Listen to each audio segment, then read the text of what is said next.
పైకి లీటర్లా కనిపించే ప్రతి ఆయిల్ ప్యాకెట్ లీటర్ కాకపోవచ్చు, కానీ ఫ్రీడమ్ ఆయిల్ ప్యాకెట్లో మాత్రం ఖచ్చితంగా లీటర్ నూనె ఉంటుంది. ఇన్లాండ్ వాటర్ వేస్ జల రవాణా అనేది మరొకసారి కీలకమైన అంశంగా మారబోతుంది. ఆంధ్రప్రదేశ్ రాష్ట్రం దీనిపైన ఇప్పుడు మళ్ళీ ప్రత్యేకమైన ఫోకస్ పెడుతుంది. ఎందుకంటే 1999 నుంచి దేశంలో జల రవాణా అనేటువంటి అంశం పైన చర్చ జరుగుతూనే ఉంది.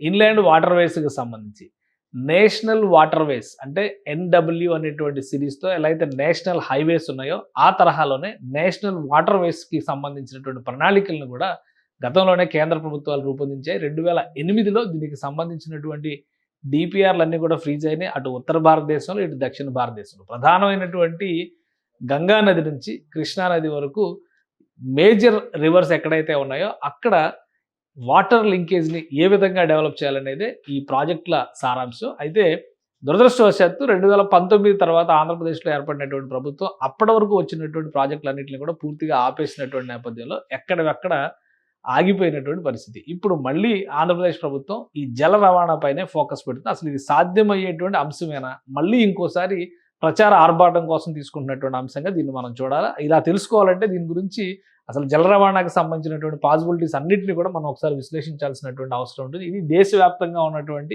జల మార్గాలకు సంబంధించి కేంద్ర ప్రభుత్వం గతంలో రూపొందించినటువంటి ఒక మ్యాప్ ఇది. దీనిలో ఇచ్చినటువంటి అంశాల ప్రకారం చూస్తే NW1 అంటే గంగా భాగీరథి దగ్గర నుంచి మొదలు పెడితే NW1 నేషనల్ వాటర్ వే 1 అని చెప్పనేటువంటి సిరీస్, దీనికి సంబంధించి ఏ విధంగా డెవలప్ చేయాలి. అలానే NW4 ఇది కృష్ణా నదికి సంబంధించినటువంటి వాటర్ వే డెవలప్మెంట్ అనమాట. NW4 ఇది విజయవాడ ముక్తియాల ప్రత్యేకంగా ప్రస్తావించారు. ఇది కీలకమైనటువంటి రహదారి కాబోతుంది, జల మార్గం కాబోతుంది. ఈ జల మార్గానికి సంబంధించినటువంటి ప్రణాళికను కూడా అప్పట్లోనే కేంద్ర ప్రభుత్వం, మిగతావి కూడా చాలా ఉన్నాయి కానీ వాటికంటే మనం తెలుగు రాష్ట్రాల గురించి ఎక్కువ ఆలోచిస్తేనే బెటర్ కాబట్టి ఇది దానికి సంబంధించినటువంటి మ్యాప్. అటు గోదావరిని ఇటు కృష్ణా నదిని కూడా అనుసంధానం చేసేటువంటి ప్రణాళిక. భద్రాచలం నుంచి గోదావరిని ఉత్తరాది రాష్ట్రాలతో అనుసంధానం చేయడం, అలానే గోదావరిని లింక్ను ఉపయోగించుకోవడం ద్వారా కృష్ణా నదిని అనుసంధానం చేయడం, ఇది ప్రణాళిక అప్పట్లోనే చేశారు. Kakinada Puducherry canal system integrated with reverse Godavari and Krishna NW4 ఇది 1095 కిలోమీటర్స్ 1095 కిలోమీటర్ల దూరం ఉండేటువంటి జల రవాణా మార్గం ఇది. దానికి సంబంధించినటువంటి ప్రణాళిక ఇంకా చాలా డీటెయిల్గా కూడా ఉన్నాయి కానీ అన్ని డీటెయిల్స్ చూపిస్తే కనుక కొంత కన్ఫ్యూజన్ వచ్చే అవకాశం ఉంది. కాబట్టి ప్రస్తుతం ఆంధ్రప్రదేశ్ ప్రభుత్వం ఫోకస్ పెడుతుంది NW4 ఈ మార్గం పైనే ఆంధ్రప్రదేశ్ ప్రభుత్వం ఫోకస్ పెడుతుంది. సో దీని ఇంటర్లింకేజ్ ఏ విధంగా వస్తుంది, ఎటువంటి అవకాశాలు ఆంధ్రప్రదేశ్కు ఉంటాయి, దాన్ని ఒకసారి విశ్లేషించేటువంటి ప్రయత్నం చేద్దాం. గతంలోనే కేంద్ర ప్రభుత్వం కొన్ని డిపిఆర్ని రూపొందించింది. ఎందుకంటే ఇది మొత్తం సిరీస్గా చూస్తే ఆ డిపిఆర్ల ప్రకారం బ్లూ కలర్లో కనిపిస్తున్నవన్నీ కూడా already declared national water ways అనమాట. NWSలో డిక్లేర్డ్. ఇక్కడ అలహాబాద్ నుంచి కలకత్తా వరకు ఈ మార్గం జల రవాణా ఇప్పుడు వినియోగంలో ఉంది. దేశవ్యాప్తంగా దేశంలో జరిగేటువంటి అనేక రకాల మనుషుల నుంచి సరుకుల రవాణా వరకు కూడా ఈ జలమార్గాన్ని వినియోగిస్తున్నటువంటి పరిస్థితి. అలానే ఇటు బ్రహ్మపుత్ర నదిలో ఈశాన్య రాష్ట్రాల్లో ఉన్నటువంటి జలమార్గాన్ని కూడా ప్రస్తుతం వినియోగిస్తున్నారు. అంటే ఉత్తరాది రాష్ట్రాల్లో జలమార్గాలకు సంబంధించినటువంటి వినియోగం చాలా స్పష్టంగా అమల్లోకి వచ్చేసింది. కొన్ని దక్షిణాది రాష్ట్రాల్లో ఉదాహరణకి కేరళ లాంటి ప్రాంతంలో ఏకంగా వాటర్ మెట్రోస్ని నడిపిస్తున్నటువంటి పరిస్థితి ఉంది. ఎందుకంటే జల రవాణానికి కూడా మనం మెట్రో రైల్స్ ఎలా చూస్తున్నామో అదే తరహాలో వాటర్ మెట్రోని 4 ఏళ్ల క్రిందటే కేరళలో ప్రారంభించారు. 2021లోనే ప్రారంభించారు. ఎందుకంటే ఈ ప్రణాళిక 2008లో తయారు చేసింది. నరేంద్ర మోడీ ప్రభుత్వం వచ్చిన తర్వాత 2014-15 మధ్య దీనిపైన చర్చలు జరిగినాయి. 16 నుంచి దేశవ్యాప్తంగా పనులు మొదలైనవి. 18లో NW4కి సంబంధించి 2018లో NW4 అంటే కృష్ణా నదికి సంబంధించినటువంటి జలమార్గానికి భూమి పూజ జరిగింది. దానికి సంబంధించి 3 టెర్మినల్స్ని ఏర్పాటు చేయాలనేటువంటి ప్రణాళికను కూడా రూపొందించారు. అయితే 2019 ఎన్నికల తర్వాత జరిగిన రాజకీయ పరిణామాల వల్ల ఈ పనులన్నీ కూడా ఆగిపోయినాయి. ఒకసారి చూద్దాం ఈ NW4 సిరీస్ ఏంటి, దాని వలన కలిగేటువంటి ప్రయోజనాలు ఏంటి, ఏ విధంగా దీని డిపిఆర్ రూపొందించారు, ఆ డేటా కూడా మీకు వివరించేటువంటి ప్రయత్నం చేస్తాను. ఇది ఓవరాల్గా జల రవాణాకు సంబంధించినటువంటి ముఖ చిత్రం అనుకుంటే, ఇప్పుడు ఆంధ్రప్రదేశ్లో టేకప్ చేయాలనుకుంటున్నటువంటి జల రవాణాకు సంబంధించినటువంటి ప్రణాళికను ఒకసారి మనం పరిశీలిద్దాం. ఇది ఆంధ్రప్రదేశ్కి సంబంధించి జల రవాణాకి అప్పట్లో డిక్లేర్ చేసింది. Kakinada Puducherry stretch canals integrated Bhadrachalam Rajahmundry stretch of river Godavari and Wazirabad Vijayawada stretch of Krishna river. అంటే ఇవి చాలా ముఖ్యమైనటువంటి జాగ్రఫీ పరంగా చూస్తే కనుక ఈ భాగంలో మనం లెక్క చూసుకోవాల్సి ఉంటుంది. ఈ ప్రాంతంలో అంటే ఈ ప్రదేశం నుంచి ఈ ప్రదేశం వరకు ఈ లింకింగ్ ఏ విధంగా జరుగుతుంది అనేటువంటి ప్రణాళికని ఇందులో పొందుపరిచారు. సో దాన్ని ఒక్కసారి మనం విశ్లేషించి చూస్తే కనుక ఈ ఫేజ్ 1లో ముక్త్యాల నుంచి విజయవాడ వరకు 82 కిలోమీటర్ల స్ట్రెచ్ని జల రవాణాకి సంబంధించి డెవలప్ చేయాలనేటువంటి ఆలోచన చేశారు. కేవలం 82 కిలోమీటర్లు. ఆ తర్వాత చూస్తే విజయవాడ కాకినాడకి సంబంధించినటువంటి పోలవరం వరకు విజయవాడ కాకినాడ రాజమండ్రి పోలవరం 233 కిలోమీటర్ల జల మార్గాన్ని డెవలప్ చేయాలనేటువంటి ఆలోచన చేశారు. ఇవి 2 ఫేజుల్లో చేయాల్సినటువంటి సబ్సిక్వెంట్ ఫేజెస్. ఇది Komamuru and Buckingham canals and balance portion of river Krishna and Godavari. ఎందుకంటే బకింగ్హామ్ కెనాల్ ఆల్రెడీ బ్రిటిష్ వాళ్ళ హయాం నుంచి కూడా జల రవాణాకు ఉపయోగించినటువంటి మార్గం. అక్కడ పెద్దగా మార్పులు చేర్పులు చేయడానికి అవకాశం ఉంది. కాకపోతే ఏంటంటే రవాణా మార్గంలో ఏర్పడినటువంటి అవాంతరాలు అంటే ఏమన్నా వంతెనలు కానీ బ్రిడ్జిలు కానీ ఉంటే వాటిని ఇప్పటి అవసరాలకు తగ్గట్టుగా మాడిఫై చేయాల్సినటువంటి అవసరం. సో వాటన్నిటిని దృష్టిలో పెట్టుకొని ఇది 2014లో development of MOU signed with government of Andhra Pradesh for development of NW4 in Andhra Pradesh on 14th April 2016.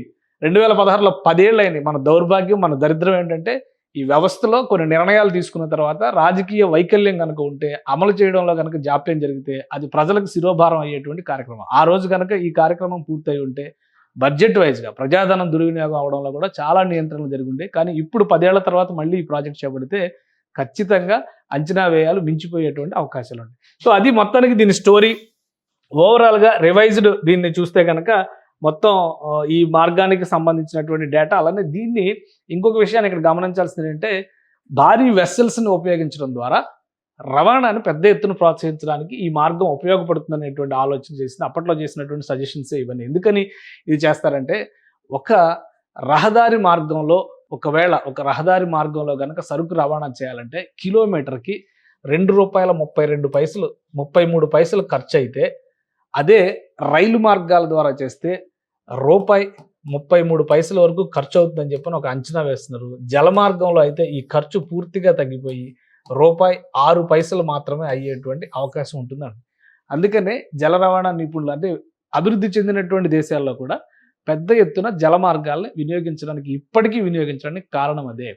ఇప్పుడు అమరావతి నిర్మాణానికి కావాల్సినటువంటి అనేక రకాల సరుకు సిమెంట్ దగ్గర నుంచి ఇనుము వరకు అన్నిటినీ రవాణా చేయడానికి ఈ మార్గం NW4 మార్గం కనుక ముక్త్యాల నుంచి విజయవాడ మార్గం కనుక కంప్లీట్ అయి ఉంటే చాలా వరకు అది ఉపయోగపడేటువంటి అవకాశం ఉండేది. ఇంకా దీనికి సంబంధించినటువంటి హిస్టరీని మనం ఒకసారి ఈ డేటాను కూడా మనం చూస్తే కనుక మొత్తం ప్రాజెక్టుకి సంబంధించినటువంటి DPR కూడా మన దగ్గర ఉంది. ఇది ఆ రోజు inland waterways authority of India రూపొందించినటువంటి DPR. గవర్నమెంట్ ఆఫ్ ఇండియా చేసింది, ఇది మనం చేసింది కాదు. దీన్ని ఏ విధంగా డివిజన్ చేశారంటే కాకినాడ కెనాల్ ఈ స్ట్రెచ్ ఉంది కదా, కాకినాడ నుంచి ఈ మార్గం అంతా ఇది కాకినాడ కెనాల్ ఒకటి, ఇక్కడ ఏలూరు కెనాల్, అలానే ఇటు కొమమూరు కెనాల్, ఇక్కడ ఉత్తర బకింగ్హామ్ కెనాల్, ఇక్కడ దక్షిణ బకింగ్హామ్ కెనాల్. అంటే ఈ విధంగా ఈ కనెక్టివిటీ మొత్తం తమిళనాడు దాకా వెళ్ళేటువంటి అవకాశం ఉంటుంది. Kakinada Puducherry canal integration scheme అని చెప్పి పేరు పెట్టేదానికి కారణం కూడా అదే అనమాట. ఈ ఫైనల్ రిపోర్ట్లో చాలా డీటెయిల్స్ ఉన్నాయి.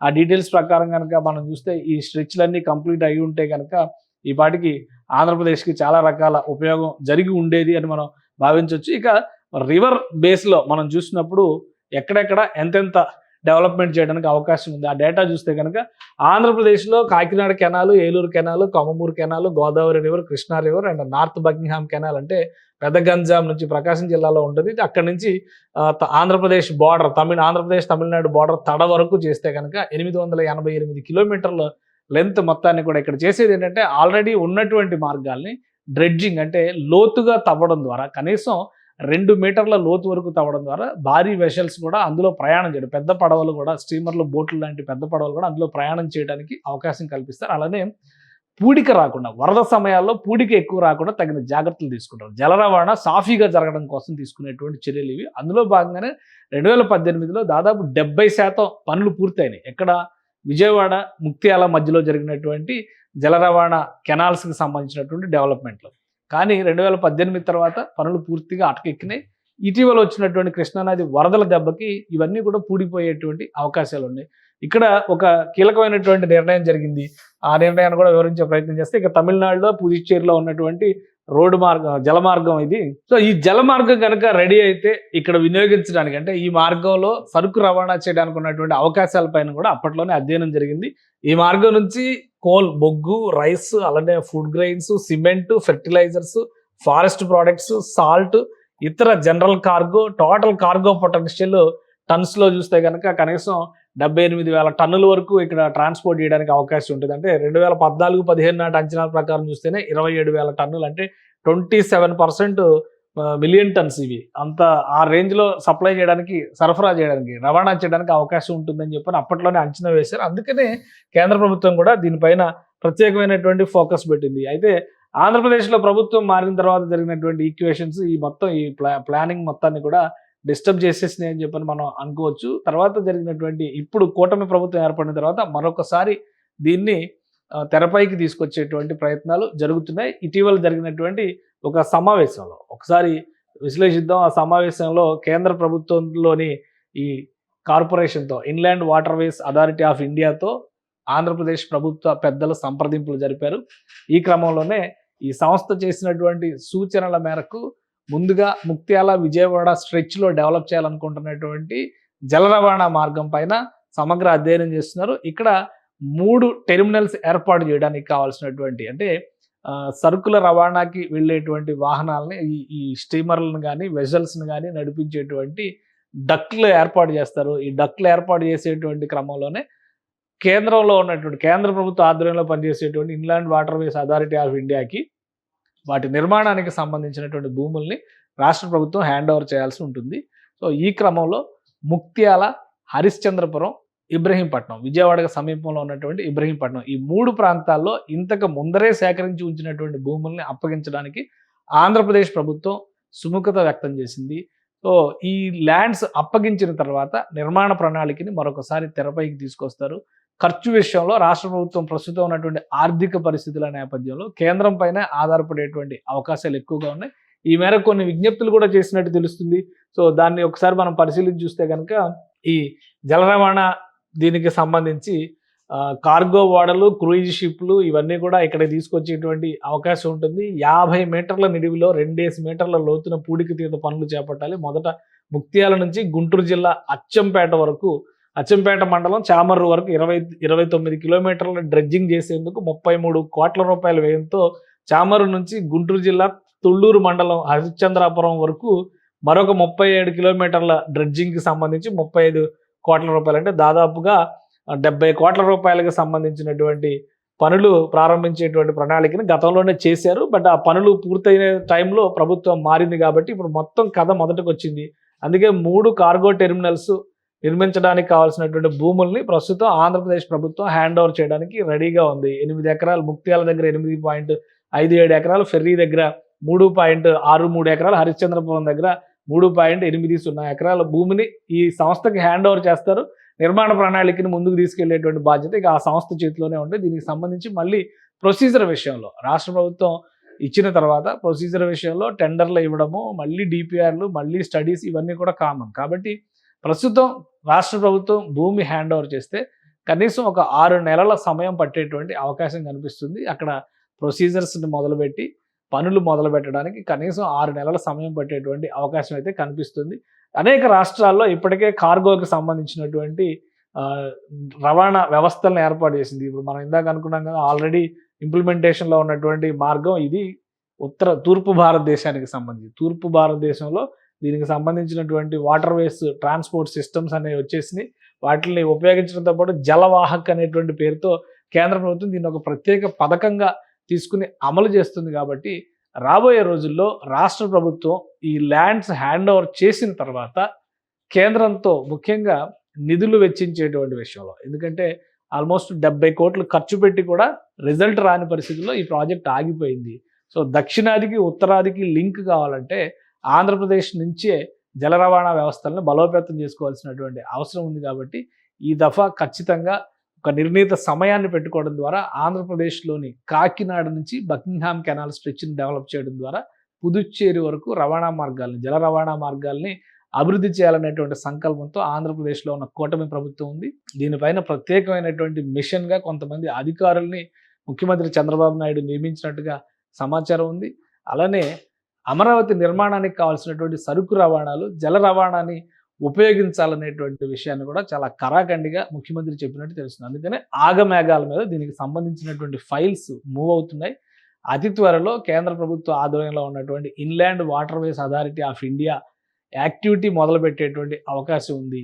ముఖ్యంగా అమరావతికి రవాణా మార్గాలను మెరుగు చేసేటువంటి క్రమంలో కృష్ణానది పైన వంతెనలు వేయడం ఒకటైతే, జల రవాణాను పెద్ద ఎత్తున ప్రోత్సహించడం మరొకటని ఆంధ్రప్రదేశ్ ప్రభుత్వం నమ్ముతుంది. కాబట్టి ఆ దిశగా చర్యలు శరవేగంగా తీసుకునేటువంటి అవకాశాలు కనిపిస్తున్నాయి. సుమన్ టీవీలో మీ పర్సనల్ అండ్ బిజినెస్ ప్రమోషన్స్ కోసం కింది నెంబర్కి కాంటాక్ట్ చేయండి.